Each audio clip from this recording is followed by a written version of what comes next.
പൂരം കൊടിയേറിയതോടെ അവസാനവട്ട തയ്യാറെടുപ്പുകളിലും അണിയറ ഒരുക്കങ്ങളിലുമാണ് പാറമേക്കാവ് തിരുവമ്പാടി ദേവസ്വങ്ങൾ.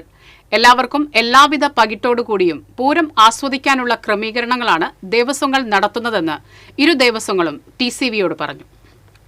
പാറമേക്കാവിനെ സംബന്ധിച്ചിടത്തോളം കൊടിയേറ്റം കഴിഞ്ഞ് കഴിഞ്ഞാൽ പാറമേക്കാവ് ഇതിനോടനുബന്ധിച്ചിട്ടുള്ള ചില ദേശങ്ങളുണ്ട്. ആ ദേശങ്ങളിലെ അത് പറയെടുക്കാൻ വേണ്ടിയിട്ട് ഇറങ്ങിക്കഴിഞ്ഞ് കഴിഞ്ഞാൽ അത് തൃക്കുമാരൻകുട അമ്പലമുണ്ട്. ആ അമ്പലത്തിൽ ഒരു ദിവസം ഇറക്കി പൂജയുണ്ട്.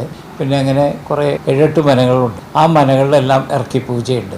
26-ാം തീയതി രാവിലെ പാറമേക്കാവ് അമ്പലത്തിൽ നിന്ന് ഭഗവതി തൃക്കടവൂർ ശിവരാജു എന്ന് പറയുന്ന ആനയാണ് പാറമേക്കാവ് ദേവസ്വത്തിന് വേണ്ടിയിട്ട് ആദ്യമായിട്ടാണ് ആന എഴുന്നള്ളിക്കാൻ വരുന്നത്. പന്തലിൻ്റെ കാലം നാട്ടിക്കഴിഞ്ഞാൽ തന്നെ തൃശ്ശൂർ ഒരു പൂരലഹരിയിലാണ്. ഇന്ന് തൊട്ട് പൂര ആവേശമാണ്.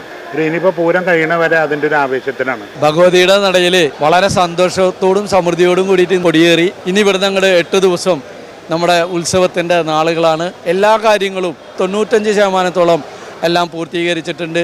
24-ാം തീയതി സാമ്പിൾ വെടിക്കെട്ടോട് കൂടിയിട്ട് എല്ലാ പണികളും പൂർത്തീകരിക്കും. ഇത്തവണത്തെ വെച്ചാൽ തൃശ്ശൂർ പൂരത്തിൻ്റെ പ്രത്യേകത എന്താണെന്ന് വെച്ച് കഴിഞ്ഞാൽ ഏതിലും പ്രാഗൽഭ്യം നേടിയിട്ടുള്ള എല്ലാം ദ ബെസ്റ്റ് എന്നുള്ള ലെവലിലേക്കുള്ള ആൾക്കാരാണ് നമ്മൾ അണിനിരത്തിയിട്ടുള്ളത്. തൃശ്ശൂർ പൂരത്തിൻ്റെ ആവേശം നിങ്ങൾ ഈ നടപ്പുരയിൽ കൊടിയേറ്റ സമയത്ത് കണ്ടു കഴിഞ്ഞു. ഇനി വരും നാളുകൾ ഇതിലും ആവേശമായിട്ടുള്ള ദിവസങ്ങളാണ്. എല്ലാവർക്കും പൂരാശംസകൾ.